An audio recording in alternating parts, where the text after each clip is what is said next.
सलमान बेटा और लो ना। नहीं अम्मी, बहुत खा लिया। आप भी तो खाओ ना। नहीं बेटा, मुझे भूख नहीं है, मैं बाद में खाऊंगी। मुझे तो बहुत भूख लगी है। जो भी नहीं खा रहा है वो मुझे दे दो अपने हिस्से का। क्या बढ़िया सब्जी बनाई है आपने अम्मी, जी करता है आपके हाथ ही खा जाऊं। हाँ ले, खा जा मेरा हाथ, और फिर कल क्या मैं पैरों से खाना बनाऊंगी?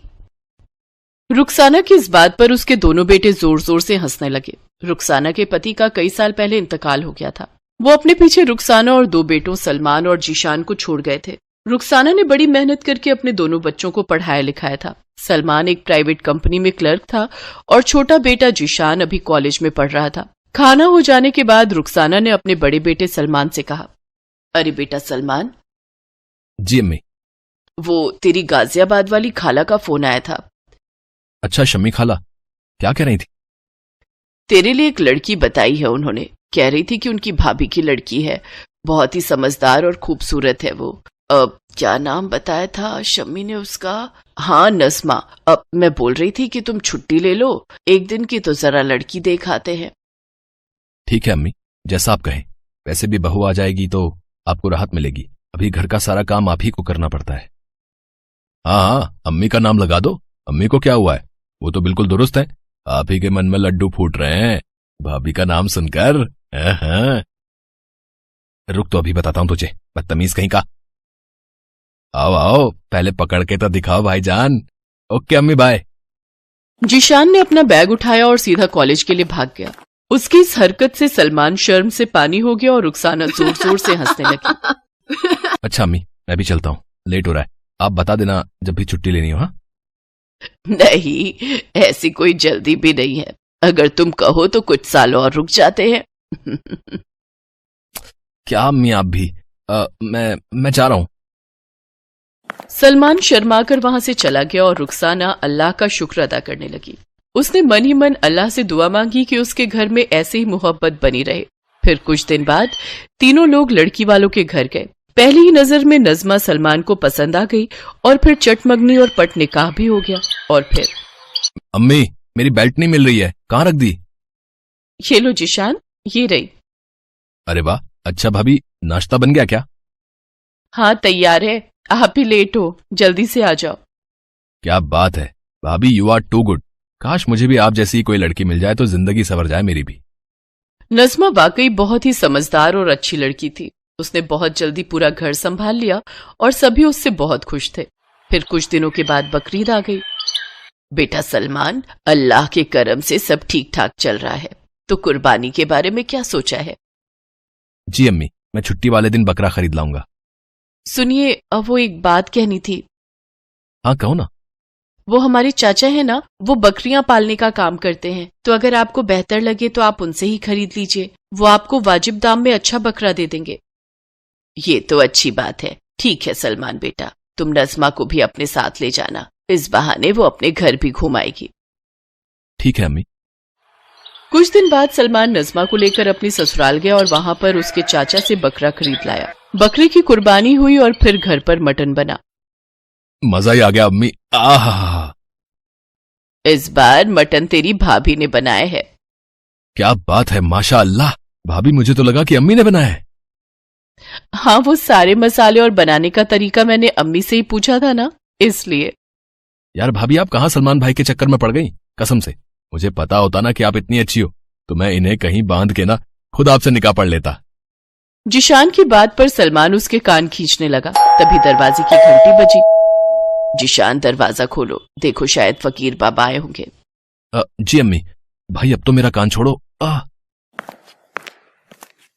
अस्सलाम वालेकुम। वालेकुम अस्सलाम। कैसे हो छोटे मियाँ? जी मैं ठीक हूं, आइए तशरीफ लाइए। सलाम फकीर बाबा। खुश रहो मेरी बच्ची। और घर गृहस्थी कैसी चल रही है? सब अल्लाह का करम है बाबा। बहू क्या बेटी आई है, मेरा तो घर संवार दिया है इसने। बहुत अच्छी बात है, अल्लाह का करम बना रहे। रुखसाना के घर जो फकीर बाबा आए थे वो कई सालों से हमेशा बकरीद के दिन ही आते थे और फिर रुखसाना के घर से कुर्बानी के बाद बना गोश्त खाकर जाते थे। उस दिन भी उन्होंने खाना खाया और फिर ढेर सारी दुआएं दी। अच्छा लगा तुम्हारी खुशियां देखकर बेटी। पर इम्तिहान आने वाला है, दिल मजबूत रखना। फकीर बाबा ये बात कहकर वहां से चले गए और रुखसाना को गहरी उलझन में छोड़ गए थे। फिर एक दिन नजमा को जिशान के कमरे की सफाई करते हुए उसके तकिए के नीचे से एक लड़की की फोटो मिली और फिर, जिशान मियां, बताएंगे जरा ये कौन सी हूर की फोटो तकिए के नीचे छिपाए बैठे हो? भाभी इधर दो। अरे सुनो ना भाभी, किसी से कुछ कहना नहीं प्लीज। ओ, तो इश्क का चक्कर है। हाँ भाभी, पर मंजिल बड़ी मुश्किल है। क्यों, क्या दिक्कत है? भाभी, उसका नाम इकरा है, बहुत बड़े घर से है वो। प्यार तो हम दोनों करते हैं, मगर शायद उसके घर वाले नहीं मानेंगे। ऐसे कैसे नहीं मानेंगे? हम मनाएंगे उन्हें। जब प्यार किया तो डरना क्या बरखुरदार। नजमा ने रुखसाना और सलमान से उस लड़की के बारे में बात की। कुछ दिन बाद सभी लोग इकरा के घर जिशान का रिश्ता लेकर गए। इकरा वाकई बहुत अमीर घर से थी, इसीलिए इकरा के अब्बा इस रिश्ते से खुश नहीं थे। लेकिन इकरा की जिद के आगे उन्हें झुकना पड़ा और फिर जिशान और इकरा का निकाह हो गया। अब तो रुखसाना और भी खुश थी, उसका परिवार पूरा हो गया था। लेकिन साथ ही इम्तिहान की घड़ी भी आ गई थी। जिशान, आपके घर काम वाली नहीं है क्या? नहीं तो फिर घर के सारे काम कौन करता है? भाभी और अम्मी मिलकर कर लेती हैं। तो इसका मतलब ये तो नहीं ना कि मुझे भी घर का काम करना पड़ेगा? इकरा, थोड़ी बहुत मदद कर दिया करना। भाभी और अम्मी बहुत अच्छी हैं, वो खुद ही तुमसे ज्यादा काम नहीं करवाएंगी, तुम फिक्र मत करो। इकरा ने जिशान से तो इसके बाद कुछ नहीं कहा, लेकिन उसने वाकई घर के किसी काम को कभी हाथ नहीं लगाया। हालांकि नजमा और रुखसाना ने कभी इस बात का बुरा भी नहीं माना। लेकिन फिर हद तब पार होने लगी जब इकरा बात बात पर नजमा को नीचा दिखाने की कोशिश करने लगी। वो बातों बातों में अपने अमीर मायके का बखान करती और नजमा को नीचा दिखाने की कोशिश करती। हालांकि नजमा ने कभी उसे कुछ नहीं कहा। इसी तरह पूरा 1 साल बीत गया और एक बार फिर बकरीद नजदीक आ गई। अम्मी, बकरीद आ रही है, बकरा इस बार भी मैं ले आऊं ना? हाँ हाँ, तुम ही ले आना बेटी। रुखसाना और नजमा की बात सुनकर इकरा को लगा कि उनके घर कुर्बानी के लिए बकरा नजमा के घर से आता है और उसे ये बात मंजूर नहीं हुई। उसने फौरन अपने अब्बा को फोन लगाकर कहा, अब्बा, पूरे 4 बकरे खरीद कर भेज दीजिए और सुनिए, चारों एकदम तगड़े होने चाहिए। बकरीद पर नजमा के घर से आए बकरे की कुर्बानी हुई, लेकिन तभी 2 कसाई अपने साथ 4 बकरों का गोश्त लेकर रुखसाना के घर आ गए। या अल्लाह, इतना सारा गोश्त! लीजिए अम्मी, आपकी छोटी बहू ने 4-4 बकरों की कुर्बानी की है। मोहल्ले में आपकी शान बढ़ गई। अरे, सभी को पता चलना चाहिए कि आपने किस खानदान से रिश्ता जोड़ा है। पर बेटी, इतने गोश्त का हम करेंगे क्या? अब दावत करेंगे और क्या, और अगर फिर भी नहीं निपटा तो फिकवा देंगे। घमंड से चूर इकरा की बातें सुनकर रुखसाना और नजमा खामोश रह गए। वो दोनों इकरा से बहस नहीं करना चाहते थे। हक अल्लाह। अरे, फकीर बाबा आ गए। सलाम बाबा। खुश रहो बेटी, और सब बढ़िया? जी आप बैठिए, मैं दस्तरखान लगवाती हूँ। नजमा ने फकीर बाबा के लिए खाना परोसा। तभी इकरा भी वहां अलग से खाना लेकर आई। सलाम बाबा, इसे भी खाकर देखिए ना, ये मैंने कुर्बानी करवाई है, अब अलग से पूरे 4 बकरों की। बाबा, ये मेरी देवरानी है, इकरा। माशाअल्लाह, खुश रहो बेटी। तो चलो, आज पहले छोटी बहू का बनाया खाना चख कर देखते हैं। जैसे ही फकीर बाबा ने इकरा के खाने का एक निवाला लिया, उसे सूंघा तो फौरन उसे वापस रख दिया। क्या हुआ बाबा? मैं ये नहीं खा सकता, ये जायज कुर्बानी का नहीं है। मतलब? पर ये तो हलाल है। हलाल होगा, पर इसमें से घमंड, जलन और दिखावे की बू आ रही है। ये कुर्बानी जायज नहीं मानी जाएगी। कैसी बातें कर रहे हैं आप? अरे, 4-4 बकरों की कुर्बानी की है मैंने। है किसी में दम जो इतना खर्च कर सके? तो तुम्हें हकीकत दिखानी ही पड़ेगी। फकीर बाबा ने एक प्लेट में 2 बोटियां रखी, एक नजमा के खाने से और एक इकरा के बर्तन से। फिर उन्होंने एक दुआ पढ़ी और जैसे ही उन्होंने उन दोनों बोटियों पर फूंक मारी, नजमा के खाने का निकला टुकड़ा वैसे का वैसा ही रहा, लेकिन इकरा के बर्तन से निकला गोश्त का टुकड़ा कोयला बन गया। ये देखकर वो चौंक गई और उसकी आंखों में आंसू आ गए। ये कैसे हुआ? ये नहीं, इसका मतलब मेरी कुर्बानी अल्लाह ने कबूल नहीं की।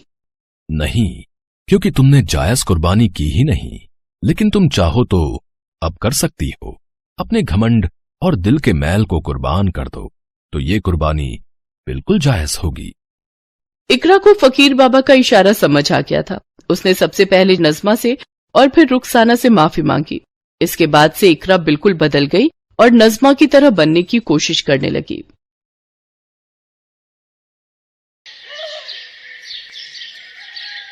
बानो बेगम की 5 बहुओं में से 4 बहुएं सलमा, नगमा, रशीदा और नदीमा बहुत ही खड़ूस स्वभाव की थी, जबकि सबसे छोटी बहू अमीरा बहुत ही अच्छे स्वभाव वाली थी। वो हमेशा गरीबों की मदद किया करती थी। अल्लाह के नाम पर मुझ गरीब को दे दो रोटी बेटी, अल्लाह से तुम्हें जन्नत वसूल हो। जाओ जाओ बूढ़े मियाँ, अभी तुम्हें दे दिया तो कोई दूसरा मांगने आ जाएगा। भाभी जान, कितनी देर से रशीदा और नदीमा तैयार बैठी हैं। सहरी और इफ्तारी का सामान लेने जाना है। कल से रोजे शुरू हैं, फिर बाजार में भीड़ लग जाएगी। हाँ भाभी, बाजार में तो ईद की बहुत रौनक है। बहुत ही बढ़िया डिजाइनर सूट आए हुए हैं। मैंने तो पहले ही इनसे कह दिया है 10,000 से कम का सूट नहीं खरीदूंगी। कम से कम 2 सूट तो खरीद ही लेंगे, एक सुबह की नमाज के समय पहनने के लिए और एक शाम को ईद की पार्टी के लिए। ये अमीरा कहाँ गई? कुछ रोटियां रखी थी, वो उन बूढ़े मियाँ को दे रही है। खुश रहो बेटी, अल्लाह तुम्हारी हर मुश्किल में हिफाजत करे। शुक्रिया बूढ़े मियाँ, आप आराम से ये रोटी खा लो और ये कुछ रोटियां और सब्जी मैंने पोटली में बांधी है, आप घर भी ले जाना। बूढ़ा व्यक्ति अमीरा को ढेरों दुआएं देकर वहां से चला जाता है। अमीरा, तुम बाजार चलोगी या हम चारों जाएं? भाभी जान, आप चारों हो आओ। अम्मी जान पीछे से अकेली हैं और उनके घुटनों में भी दर्द है। मैं उनके घुटनों पर तेल लगाने जा रही हूँ। ठीक है, जैसी तुम्हारी मर्जी। चलो हम चारों बाजार चलते हैं। अमीरा बहू, तुम्हें भी बाजार जाना चाहिए था। तुम अपने लिए भी ईद का कुछ सामान खरीद लाओ। कोई बात नहीं अम्मी जान, मैं फिर किसी दिन चली जाऊंगी। अभी तो ईद को समय है। लाओ, मैं आपके घुटनों की मालिश कर देती हूँ। या अल्लाह, मेरी बहू अमीरा बहुत नेक दिल है। ऐसी बहू अल्लाह सबको दे। अमीरा बहू, ये लो, कुछ रुपए मेरे पास जुड़े हुए हैं, ये गरीबों में कुछ सामान बांट देना। ठीक है अम्मी जान, मैंने भी कुछ सामान खरीदा है। ईद के दिन सब कुछ एक साथ ही बांट आऊंगी, आप भी मेरे साथ चलना। अमीरा बहू, ये चारों इस बात को अभी नहीं समझ रहे हैं। रोजे रखने का असली मकसद तो ये जानती ही नहीं है। हमारे पास अल्लाह का दिया सब कुछ है, पर इन चारों के आ जाने के बाद असलम, अहमद, रहीम और करीम बिल्कुल बदल गए हैं। अल्लाह का शुक्र है कि तुमने मेरे बेटे इकबाल को बदलने नहीं दिया। वो आज भी गरीबों की मदद के लिए सबसे आगे रहता है। अमीरा बहू, इस्लाम के मुताबिक जिस मुसलमान के पास भी इतना पैसा या संपत्ति हो कि वो उसके अपने खर्चे पूरे हो रहे हों और वो किसी की मदद करने की स्थिति में हो, तो वो दान करने का पात्र बन जाता है। जकात के बारे में पैगंबर मोहम्मद ने फरमाया है, जो लोग रमजान के महीने में जकात नहीं देते हैं, उनके रोजे और इबादत कबूल नहीं होती है, बल्कि धरती और जन्नत के बीच में ही रुक जाती है। पर इन्हें ये बात समझ नहीं आ रही। फितरे की रकम भी गरीबों, बेवाओं व यतीमों और सभी जरूरतमंदों को दी जाती है। इन सब के पीछे सोच यही है कि ईद के दिन कोई खाली हाथ ना रहे, क्योंकि ये खुशी का दिन है। अल्लाह ताला ने ईद का त्योहार गरीब और अमीर सभी के लिए बनाया है। गरीबी की वजह से लोगों की खुशी में कमी ना आए, इसलिए अल्लाह ताला ने हर संपन्न मुसलमान पर जकात और फितरा देना फर्ज कर दिया है। पर मजाल है कि आज तक इन चारों ने कभी किसी गरीब बेसहारा को जकात और फितरा दिया हो। ये अल्लाह ताला से डरती नहीं है, इन्हें सिर्फ अपने आप से मतलब है। कहते कहते बानो बेगम उदास हो गई। अमीरा बहू, जब तक इनके अब्बू जिंदा थे, हमारे घर से हर साल जकात और हर ईद पर फितरा निकलता था। हमारे घर में पूरा महीना रोजे के दिनों में गरीबों को जरूरत का सामान दिया जाता था, पर अब ये सब मस्त हो गए हैं। बानो बेगम का चारों बहुओं के कारण मन बहुत खराब था, पर अमीरा उसे उदास नहीं रहने देती। वो उसका पूरा ख्याल रखती है। रोजाना रोजे के दिनों में अमीरा जल्दी उठ जाती और सबके उठने से पहले सहरी का सामान बनाकर तैयार कर देती और पूरे परिवार को खिलाती। पर कभी भी सलमा, नगमा, रशीदा और नदीमा समय पर नहीं उठती थी। वो तो तब उठकर आती जब सारा खाने पीने का सामान अमीरा बना चुकी होती थी। पर अमीरा ने कभी भी किसी से कुछ नहीं कहा। वो खुशी खुशी अपना फर्ज निभाती थी। रोजे के दिनों में अमीरा अपने शौहर इकबाल के साथ रोजाना अनाथ बच्चों, बूढ़ों और बेसहारा लोगों को ढेर सारा सामान बांट कर आती थी। गरीब और अनाथ, बेसहारा, मजबूर सब अमीरा और इकबाल को ढेरों दुआएं देते थे। सुनो जी, ये क्या चल रहा है? घर में जब देखो अमीरा और इकबाल घर के पैसों को मुफ्त में ही बांटते रहते हैं, ऐसे कैसे काम चलेगा? भाभी जान सही कह रही हैं, हम फालतू के खर्चे करते रहेंगे तो अपने लिए कब जोड़ेंगे? इकबाल बस बहुत हो गया, ये रोजाना तुम इतना सामान गरीबों में बांट आते हो। अरे कुछ तो सोचा करो, ऐसे तो फालतू खर्चे और बढ़ते जाएंगे। असलम तेरा दिमाग खराब हो गया है क्या? अरे अल्लाह ताला ने हमें इतना कुछ दिया है, अगर थोड़ा बहुत अमीरा और इकबाल रोजे के दिनों में गरीबों को बांट भी देंगे तो कोई कमी नहीं आ जाएगी, बल्कि बरकत ही पड़ेगी। तुम्हारे अब्बा हुजूर ऐसे नहीं थे जैसे अब तुम चारों बन चुके हो। आज हमारे पास जो भी कुछ है सब अल्लाह की रहमत से है, इसलिए अल्लाह का शुक्रिया अदा करो कि उन्होंने तुम्हें ये तोहफा फरमाया है कि तुम किसी बेसहारा और मजबूर की मदद कर सकते हो। बानो बेगम की बात सुनकर असलम के साथ साथ अहमद, रहीम और करीम भी अपने अपने कमरे में चले जाते हैं। सलमा, नगमा, रशीदा और नदीमा भी मुंह बनाकर वहां से चली जाती हैं। ईद का दिन आता है, सब लोग ईद के लिए तैयार होते हैं। सलमा, नगमा, रशीदा और नदीमा ने अपने नए नए कपड़े निकाले और पहनकर तैयार हो गई। असलम, अहमद, रहीम और करीम भी नए कपड़ों में तैयार थे। सब लोग एक दूसरे के गले मिलकर ईद के त्योहार की बधाई दे रहे थे। अम्मी जान, मैं सोच रही थी बराबर में ही एक अनाथालय है, क्यों ना हम इकबाल के साथ चलकर वहाँ कुछ अनाथ बच्चों के साथ मिलकर ईद मनाएं? छोटे बच्चे बहुत खुश हो जाएंगे। हाँ बहू, ये तो तुमने बहुत अच्छी बात कही है। चलो एक बार हम अनाथालय चलते हैं। आप सब भी चलिए ना। नहीं नहीं, हमारे पास इन सब फालतू कामों के लिए टाइम नहीं है। अभी हमें घर जाकर ईद की बहुत सारी तैयारी करनी है, शाम को मेहमान आने शुरू हो जाएंगे। बानो बेगम, अमीरा और इकबाल के साथ अनाथालय ईद मनाने के लिए जाती है। तुम चारों जाकर शाम की पार्टी की तैयारी करो, तब तक हम चारों सामान लेकर घर पहुंचते हैं। असलम, अहमद, रहीम और करीम बाजार निकल जाते हैं और सलमा, नगमा, रशीदा और नदीमा घर चली जाती हैं। भाभी जान, आपने बिल्कुल सही किया। अगर हम अम्मी जान और अमीरा की बातों में आ जाते तो घर आकर इतना बढ़िया बढ़िया पकवान खाने का मौका हाथों से छूट जाता। अब जल्दी जल्दी ये सारे बढ़िया पकवान खा लेते हैं। आप सब भी आ जाओ। बस मैं अभी आई, ये अपना सूट प्रेस कर लूं, फिर शाम को तैयार भी होना है। नदीमा प्रेस का बटन बंद करना भूल जाती है और सब मिलकर खाते पीते गप्पे मारने लगती हैं। तभी प्रेस की तार में से एक चिंगारी निकलती है और आग लग जाती है। धीरे धीरे आग पर्दों तक पहुंच जाती है और देखते ही देखते अचानक से पूरा घर जलने लगता है। बानो बेगम की चारों बहुएं चीख पुकार कर रही थी। घर में आग बढ़ती जा रही थी। कोई बचाओ, या अल्लाह बचाओ। भाभी जान, आग बढ़ती जा रही है, हमारा बचना मुश्किल है। अब तो अल्लाह ही हमें बचा सकते हैं। लगता है हमें अपने किसी गुनाह की सजा मिल रही है, जो आज हम चारों इस आग में फंसे हैं। हमसे कोई तो गुनाह हुआ है। मुझे तो लगता है अल्लाह हमसे नाराज हो गए हैं, हमें उनसे माफी मांगनी चाहिए।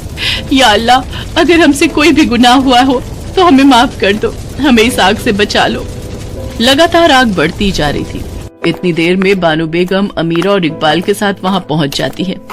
इकबाल के चारों भाई भी तब तक आ चुके थे, पर कोई भी अंदर जाने की हिम्मत नहीं कर पाता, क्योंकि आग से पूरा घर झुलस रहा था।